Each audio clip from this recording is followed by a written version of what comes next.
शिक्षक मित्र हो नमस्कार. मी महेश लबडे, छत्रपती संभाजीनगर. परवा केंद्रप्रमुख परीक्षेचा बहुप्रतीक्षित असा निकाल लागला आणि त्या निकालानंतर बऱ्याच ज्या यशस्वी शिक्षकांना आनंद झाला आणि दुर्दैवाने थोड्या मार्कांनी हुकलेल्या, अपेक्षित यश न मिळालेल्या शिक्षकांच्या पदरी काहीशी निराशा देखील आली. बहुतांश शिक्षक आनंदात असल्यामुळं निकालाच्या दिवशी काही उलटसुलट प्रतिक्रिया समाजमाध्यमात आल्या नाहीत. मात्र आज सकाळपासून काल संध्याकाळपासून अनेक ग्रुपवर वेगवेगळ्या चर्चा सुरू आहेत. TET कधीची लागेल, कोणती लागेल, हे बाहेर निघतील, ते बाहेर निघतील, अशा बऱ्याच चर्चा वेगवेगळ्या समाजमाध्यमाच्या ग्रुपमध्ये चालू आहेत. आणि त्याच्यामध्ये बऱ्याच शिक्षकांना जे याच्यामध्ये यशस्वी होऊ शकले नाहीत अशांनी सुरू केलेल्या काही चर्चांमुळं जे यशस्वी झालेत त्यांच्याही मनात काही शंका निर्माण झाल्यात. मग दोन्ही घटकांच्या शंका काहीशा दूर झाल्या पाहिजेत या उद्देशाने माझ्याकडे असलेल्या माहितीच्या आधारे मी हा व्हिडिओ बनवण्याचा प्रयत्न करतो आहे. काही बांधवांनी यूट्यूबवर वेगवेगळ्या म्हणजे जे सबस्क्रायबरवर चालणारे लोक आहेत त्यांनी वेगवेगळ्या व्हिडिओ बनवलेले आहेत. त्याच्यातून आणखीनच अफवांना वाव दिलेला आहे. माझा हेतू तसा कुठलाही नाही. ना मी यूट्यूबवरून काही कमावतो, ना काही व्हिडिओ प्रसारित करून त्याच्यातून काही हिट्स मिळवतो. त्याच्यामुळे फक्त माझ्याकडे असलेली माहिती आपणापर्यंत पोहोचवावी या हिशोबाने हा माझा व्हिडिओ आहे. आणि याच्यामध्ये मी फक्त 5 मुद्दे मांडणार आहे. आणि त्या 5 मुद्द्यांच्या आधारे सगळ्यांनाच शंका क्लिअर होऊन जायला हवी की कोणती TET लागेल किंवा कधीपर्यंतची लागेल, अशा काही ज्या शंका आहेत त्या दूर व्हायला मदत होईल अशी माझी अपेक्षा आहे.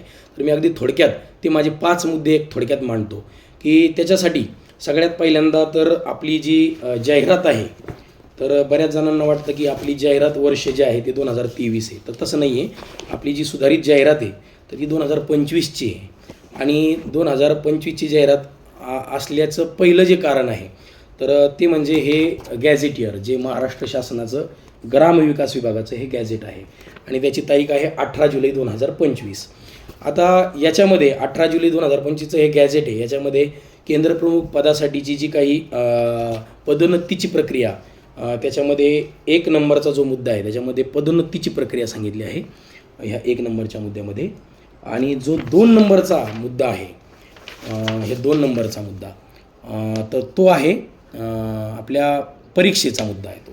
तर परीक्षेतून जे आपली ठरलेलं आहे 50-50, तर त्या उरलेल्या 50% जी स्पर्धा परीक्षेतून जे आपले शिक्षक भरले जाणार आहेत तर त्याच्यासाठी त्यांनी 2मध्ये स्पष्टपणे सांगितलेलं आहे की शालेय शिक्षण व क्रीडा विभागाने वेळोवेळी विहित केलेल्या धोरण आणि कार्यपद्धतीनुसार त्यासाठी घेण्यात आलेल्या मर्यादित विभागीय स्पर्धा परीक्षेच्या निकालातून गुणवत्तेच्या आधारावर योग्य उमेदवाराची निवड करून, आणि म्हणजे गुणवत्तेच्या आधारावर निवडायचे आहेत स्पर्धा परीक्षेच्या.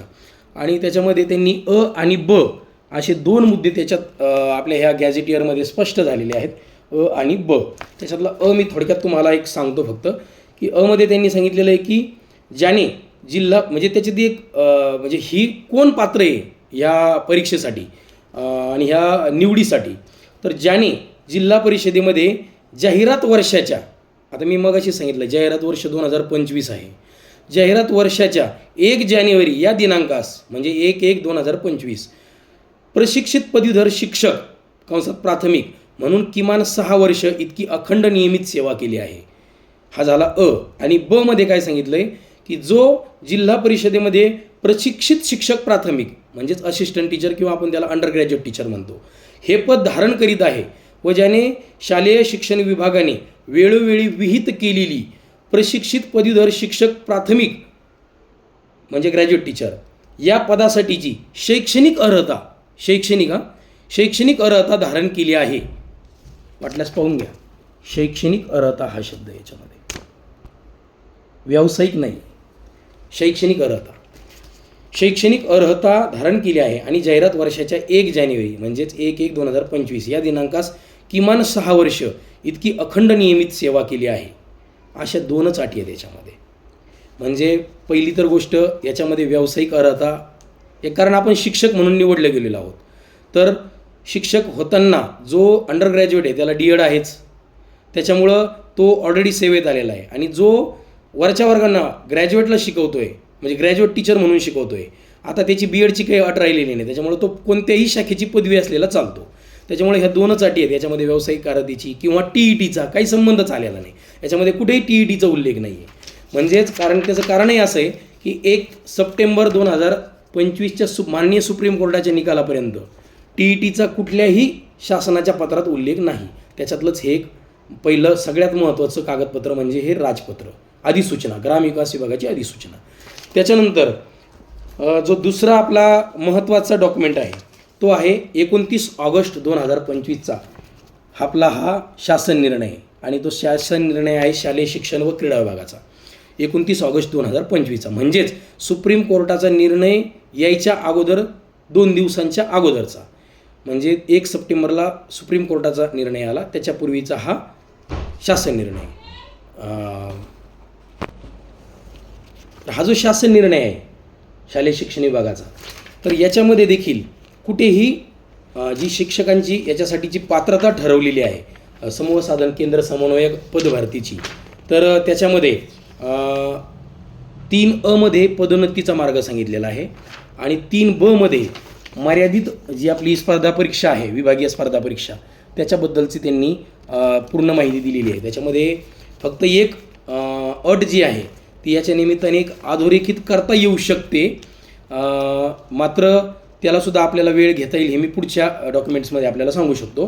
त्याच्यामध्ये 1 नंबरमध्ये एक आहे की ही जी परीक्षा आहे ही कोणाकोणाला देता येईल, तर जे याच्यात गॅजेटियरमध्ये सांगितल्याप्रमाणे जे प्रशिक्षित पदवीधर शिक्षक आहेत, ग्रॅज्युएट टीचर आणि अंडर ग्रॅज्युएट टीचर, प्रशिक्षित शिक्षक प्राथमिक या संवर्गातील उमेदवार यासाठी पात्र आहेत.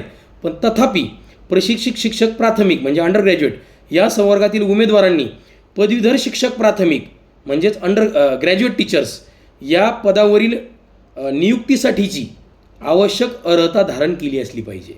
आता या दिवसात सध्याच्या या 29 ऑगस्ट 2025 रोजी जर आपल्याला प्रशिक्षित पदवीधर शिक्षक म्हणून नियुक्तीची अर्हता जर पाहिली, तर ती नियुक्तीची अर्हता अशी आहे की तुमचं कोणत्याही शाखेची पदवी पाहिजे, तुमची D.Ed. B.Ed. पाहिजे, तुमचं TET पेपर 2 पाहिजे, ही त्याची अर्हता आहे.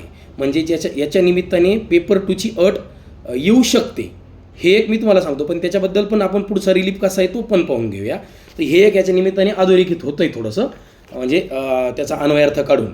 आणि दुसरी गोष्ट, याच मध्ये जो 5 क्रमांकाचा मुद्दा आहे मी त्याला अंडरलाईन केला आहे. तर तो मुद्दा असा आहे की 2023मध्ये केंद्रप्रमुख पदासाठी काही उमेदवारांनी फॉर्म भरले होते, पण काही कारणास्तव ती परीक्षा होऊ शकली नाही. आणि असे जे उमेदवारांनी अर्ज केलेला होता त्यांना आता नव्याने अर्ज करायची आवश्यकता नाही.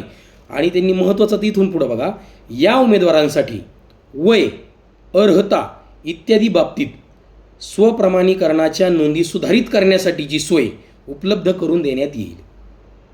लक्षात आलं असेल तुम्हाला. मग ही सोय कधीपर्यंत उपलब्ध करून दिली होती, तर ती 4 नोव्हेंबर 2025च्या प्रसिद्धी निवेदनाद्वारे 1/1/2026 पर्यंत उपलब्ध करून दिली होती. आणि मग त्याच्यामध्ये वय आणि अर्हता ही आपल्याला सुधारायची होती, पण अर्हतेच्या बाबतीत त्यांनी TETचा मुद्दा आपल्याला दिलेलाच नाही सुधारित करण्यासाठी. याचा अर्थ असा निघतो की TET ही त्यांची अर्हता मॅन्डेटरी त्याच तारखेला नव्हती. लक्षात आलं असेल मला काय सांगायचं, की वय आणि अर्हता ही आपल्याला अपडेट करण्याची, सुधारित करण्याची सोय उपलब्ध करून देण्यात येईल असं ह्याच शासन निर्णयात सांगितलं आहे. आणि ती मुदत आपल्याला 1/1/2026 पर्यंत दिलेली होती.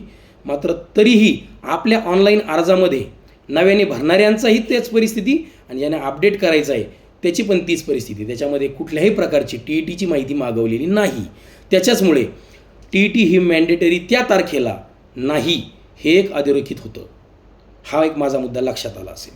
त्याच्या पुढचा मुद्दा एक असा आहे की 1 सप्टेंबरला माननीय सर्वोच्च न्यायालयाने एका केसमध्ये निकाल दिला आणि शिक्षकांना नोकरी टिकवण्यासाठीही आणि प्रमोशनसाठीही दोन्ही गोष्टींसाठी TET कंपल्सरी केली. आता ती 1 सप्टेंबरला हा निकाल आल्यानंतर जवळपास 29 सप्टेंबरला ही अधिसूचना जी आहे ही MSCEची आहे. महाराष्ट्र राज्य परीक्षा परिषदेची 29 सप्टेंबर 2025ची. मग या अधिसूचनेमध्ये पुन्हा नव्याने, म्हणजे ही एक प्रकारची जाहिरातच म्हणूया आपण, ही सगळी जाहिरात अधिसूचनेद्वारे देण्यात आली. आणि त्याच्यामध्ये हा जो मुद्दा क्रमांक 4 आहे, पात्रता, या अधिसूचनेतला 29 सप्टेंबर 2025च्या, याच्यामध्ये जी पात्रता आहे ती पात्रता 4.2 नुसार ती अर्ज स्वीकारण्याच्या अंतिम दिनांकास, म्हणजे बरेच जण जे अफवा पसरवत आहेत ना, अर्ज स्वीकारण्याचा अंतिम दिनांक 1/1/2026 होता, त्या दिनांकास उमेदवाराने कोणत्याही मान्यताप्राप्त विद्यापीठाची BA BCom BSc ही पदवी उत्तीर्ण होणे आवश्यक आहे.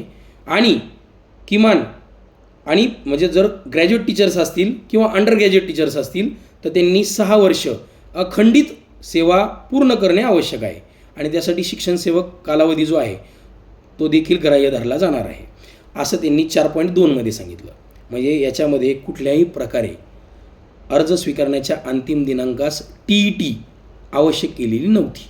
मात्र पुढे त्याच्यात पण त्यांनी एक सांगितलं आहे, म्हणजे खास करून माझ्या जे 2019ला जॉईन झालेले जे बांधव आहेत, मला वाटतं त्यांची जॉईनिंग वर्ष 2019मधला महिना सप्टेंबर असावा, ऑगस्ट सप्टेंबर ऑक्टोबर जो काय असेल तो. तर ते जे त्याच्यातीलच बहुतेक बांधव जे आहेत, तर जर त्यांचं सिलेक्शन झालेलं नसेल तर ते कोर्टात जाण्याच्या तयारीत, चॅलेंज करण्याच्या तयारीत असे काही जर असतील तर त्यांनी हा एक मुद्दा समजून घ्यावा. म्हणजे आपले ज्येष्ठ बांधव ज्यांचं सिलेक्शन झालं आहे किंवा नाही झालं आहे, तर ते काही आपल्या याबाबत असा विचार करत नाहीत. पण आपल्या मनात जर तसा विचार येत असेल तर एक बाबू लक्षात घ्यावी की 4.3 मध्ये या अधिसूचनेच्या MSCEच्या सुप्रीम कोर्टाचा निकाल आल्यानंतर सांगतोय, जाहिरात वर्ष 2025 असल्यामुळं त्यांनी 4.3 मध्ये स्पष्ट सांगितलं आहे की 1/1/2025 रोजी अखंड नियमित सेवेचा कालावधी विचारात घेण्यात येईल. मग अशा वेळी आपला कालावधी 5.5 वर्ष पूर्ण होतोय, 5.25 वर्ष पूर्ण होतोय, जो काय असेल तो 6 वर्ष होत नाही आहे. त्याच्यामुळं आपण देखील काळजी घ्या की आपले जे 2019मधले काही बांधव ऑलरेडी मेरिटमध्ये गुणवत्ता यादीत आलेले आहेत, मग त्यांचं आपण नुकसान करू नका.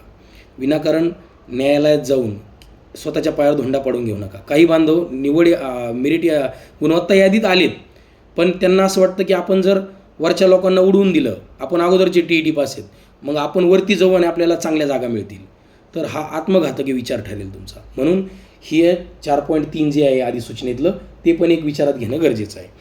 आणि अधिसूचनेपेक्षा, म्हणजे आपण जर म्हणत असाल की MSCEनेच पुढे चालून सुधारित प्रसिद्धी निवेदन दिलेलं आहे आणि त्याच्यामध्ये त्यांनी त्याची पात्रता तारीख 1/1/26 ठरवलेली आहे. मात्र MSCEपेक्षाही ग्रेटर हे ग्रामविकास विभाग आहे. आपण ग्रामविकास विभागाचे कर्मचारी आहोत आणि त्यांचं गॅझेटियर आहे, राजपत्र आहे, ग्रामविकास विभागाची अधिसूचना आहे, शालेय शिक्षण विभागाचा शासन निर्णय आहे आणि त्याची त्यांनी मान्यता घेतली का नाही याची आपल्याला कल्पना आहे का? ते प्रसिद्ध झालं आहे का? ते बाहेर आलं आहे का? मग त्याच्यामुळे ग्रामविकास विभागापेक्षा ग्रेटर MSCE नाही. MSCEचं काम आहे परीक्षा कंडक्ट करणे आणि गुणवत्ता यादी व मेरिट यादी देणे. त्याच्यामुळं हा जो विषय आहे पात्रता ठरवण्याचा, तो ग्रामविकास विभागाचा आणि शालेय शिक्षण विभागाचा अधिकार आहे. पात्रता ठरवण्याचा अधिकार MSCEचा नसावा असा माझा अंदाज आहे, म्हणजे मला जेवढं नॉलेज आहे त्याच्याप्रमाणे. म्हणून 4.3 मुद्दा आहे तो आपल्याला विनाकारण अडचणीत आणणारा ठरू शकतो. त्याच्यानंतर 4.5 जो आहे तो सगळ्यात महत्त्वाचा आणि ज्या बांधवांची नियुक्ती झालेली आहे मात्र ते TET, म्हणजे ज्यांनी 1 सप्टेंबरचा कोर्टाचा निर्णय आल्यानंतर जी पहिलीच TET झाली ती महाराष्ट्र शासनाचीच झाली. 23 नोव्हेंबरला ती परीक्षा झाली आणि त्याचा अंतरिम निकाल मला वाटतं 16 जानेवारीला आणि अंतिम निकाल 3 फेब्रुवारीला आला. तर ह्या अफवांमुळं की जे लोक गोंधळात आहेत की आपण 1 जानेवारी नंतर TET पात्र झालेलो आहोत, मग आपलं काय होईल, तर त्यांच्यासाठी हा महत्त्वाचा मुद्दा आहे. आणि जे आक्षेप घेऊ इच्छितात त्यांच्यासाठी पण हा महत्त्वाचा मुद्दा आहे. 4.5 त्या 4.5 मध्ये काय सांगितलं आहे बघा, वेळोवेळी शासन निर्णय व माननीय न्यायालयाच्या निर्देशानुसार पात्रतेत बदल होऊ शकतो. ठीक आहे, न्यायालयाच्या निर्देशानुसार पात्रतेत बदल होऊ शकतो. पुढे बघा, तसेच माननीय न्यायालयाच्या निर्देशानुसार, मान्य न्यायालयाचे निर्देश ते काय मी सांगतो पुन्हा. वेळोवेळी शासन धोरण व निर्गमित होणाऱ्या शासन निर्णयानुसार महाराष्ट्र शिक्षक पात्रता परीक्षा TET पात्र होणे अनिवार्य आहे. पहिली गोष्ट समजून घ्या. पुन्हा एकदा तो शब्द नीट वाचा. पात्र होणे अनिवार्य आहे. आता आपण सगळे शिक्षक आहोत. आपण मुलांना काळ शिकवतो, वर्तमान काळ, भविष्यकाळ, भूतकाळ. पात्र असणे अनिवार्य आहे असं जर असतं तर 1/1/2026 पूर्वीची आपल्याला लागली असती TETची पात्रता. पण पात्र होणे, आणि ते पण न्यायालयाच्या निर्देशानुसार. मग न्यायालयाचा निर्देश काय सांगतो? न्यायालयाचा निर्देश सांगतो की 1 सप्टेंबर 2025ला निकाल आला आणि त्यांनी 2 वर्षाची मुदत दिलेली आहे. ती मुदत 31 ऑगस्ट 2027ला संपते आणि तिथपर्यंत पात्र होणे अनिवार्य आहे. याच्यावरून आपण लक्षात घेतलं पाहिजे की जरी पेपर 2 असेल किंवा काय जो असेल, पण तो पात्र होणे अनिवार्य आहे. त्याच्यामुळं ज्यांची निवड झाली आणि ज्यांना आक्षेप घ्यायचा आहे त्यांनी ही गोष्ट समजून घ्या. या शब्दाच्या आधारे आणि ग्रामविकास विभागाच्या अधिसूचनेच्या आधारे शालेय शिक्षण विभागाच्या शासन निर्णयानुसार TET जर आपण म्हणत असाल की 1/1/26लाच हवी, तर तो मुद्दा कदापि कुठल्याही न्यायालयात टिकू शकणार नाही. एवढंच होऊ शकतं त्यामध्ये की टाईमपास होऊ शकतो. मिळणाऱ्या लोकांना पदोन्नती आज मिळायची, महिन्याने मिळेल, 2 महिन्याने मिळेल, न्यायालयाच्या वेळेनुसार वर्षाने मिळेल, किंवा त्याच्याही पुढे जर मिळूच द्यायची नाही असं ठरवणारे काही असतील तर ते सुप्रीम कोर्टात जातील. तिथेही वेळ, पैसा आणि आपलं सगळी बुद्धी खर्च करून तिथेही टाईमपास करतील आणि त्याच्याही पुढे टाईम जाऊन. आता निकाल लागला नसता तर मग गोष्टी वेगळ्या होत्या. आता निकाल लागलेला आहे, गुणवत्ता यादी लागलेली आहे, लवकरच मेरिट यादी येईल आणि त्यामुळं या गोष्टीमध्ये आपण वेळ घालण्यात अर्थ नाही. आणि आता सगळ्यात महत्त्वाचा की ज्याच्या आधारावर 1/1/26चीच पात्रता असावी असा जो युक्तिवाद अनेक विधितज्ञांच्या माध्यमातून करू इच्छितात ते पत्र म्हणजे हे सुधारित प्रसिद्धी निवेदन 4/11/2026चं. आता याच्यात जो खालचा पॅरेग्राफ आहे त्याच्यामध्ये त्यांनी सांगितलं आहे की आवेदनपत्र भरण्याची मुदत 10/11/25 होती आणि आवेदनपत्राची भरण्याची मुदत आता 1/1/26 करण्यात येत आहे. त्यामुळे उमेदवारांचा अनुभव, बरं ठीक आहे, अनुभव आता तुम्ही 6 वर्ष 2019ची बॅच पूर्ण झाली, अभिनंदन तुमचं. शैक्षणिक पात्रता ही 1/1/26 रोजीची अंतिम समजण्यात येईल. पुन्हा एकदा शब्द पाहून घ्या. अनुभव स्वल्पविराम शैक्षणिक पात्रता. याच्यामध्ये TET ही शैक्षणिक पात्रता आहे की व्यावसायिक पात्रता आहे हे जर मी तुम्हाला विचारलं तर तुमचं सगळ्यांचं उत्तर व्यावसायिक पात्रताच राहील. कारण आपली शैक्षणिक पात्रता ही 10वी, 12वी, BA, BSc, BCom, MA आणखी काय काय जे असेल ते आहे. परंतु DED, BEd, MAd आणखी काय जे असेल ते पुढच्या सगळ्या ज्या आहेत त्या आपल्या व्यावसायिक पात्रता आहेत. आणि त्याचप्रमाणे महाराष्ट्र शिक्षक पात्रता परीक्षा ही देखील तुमची व्यावसायिक पात्रता परीक्षा आहे. त्यामुळे व्यावसायिक पात्रता आहे, त्यामुळे ही शैक्षणिक पात्रता नाही. त्यामुळं 1/1/26ला TET पात्र असलं पाहिजे ही आमची व्यावसायिक अर्हता होईल. आणि ती व्यावसायिक अर्हता त्यांनी सांगितलेलीच नाही MScनी सुधारित पत्रात सुद्धा. त्याच्यामुळं आपण सगळ्यांनी ह्या 4-5 गोष्टी समजून घेतल्या पाहिजे आणि विनाकारण प्रक्रियेला खोडा घालण्याऐवजी जे बांधव आपले गुणवत्ता यादीत आलेले आहेत, खरंच त्यांनी मनापासून अभ्यास केला आहे आणि कदाचित काही जणांचं नशिबाने साथ दिली, अशा बांधवांचं आपण कौतुक करून एक त्यांच्या हातात हात देऊन त्यांना मनापासून अंतःकरणापासून शुभेच्छा देऊन आपण त्यांच्याच निवडीला कशी मदत करता येईल, त्यांची लवकरात लवकर कशी नियुक्ती होईल आणि एक चांगले गुणवत्ताधारक केंद्रप्रमुख जे की बऱ्याच वर्षांपासून प्रभारीरित्या आपले काम चालत आलेलं आहे, तर अशा ठिकाणी एक गुणवत्ताधारक केंद्रप्रमुख नियुक्त होतील आणि शैक्षणिक प्रगतीचं, उत्थानाचं एक नवं पर्व सुरू होईल. अशा पद्धतीसाठी आपण शुभेच्छा, सदिच्छा ठेवाव्यात आणि एक मनातून हा किंतु पिरंतु किंवा कोर्ट मॅटर्स हे सगळे गोष्टी काढून टाकाव्यात. मला खरं तर हा व्हिडिओ छोटा बनवायचा होता, परंतु 20 मिनिटाचा बनला आहे. मी आपली सगळ्यांची एवढी एक अपेक्षा ठेवतो आणि सगळ्यांची रजा घेतो. थँक्यू.